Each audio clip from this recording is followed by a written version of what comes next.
It's so exciting to talk about this amazing 1961 356 slick top car that we've got here representing today. I've had the privilege of being the caretaker of this car for the last couple of years, and I swear, you know, this car just gets so many looks and so much conversation. Whether I'm at Amelia Island or taking it out to the local racetrack or car show.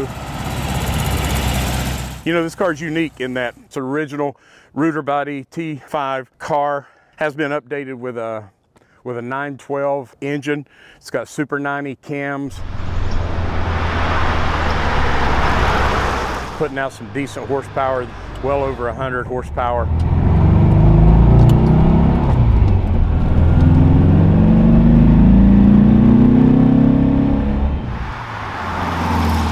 The car runs great, the transmission shifts great, the suspension is perfect, it rides great, it tracks straight. When I first got into it and was going to experience a 356, I had very low expectations of what the car was going to feel like, and really this car was just mind-blowing when I got in and saw how smooth it ran, how well it handled, how it tracked, how it was on the interstate.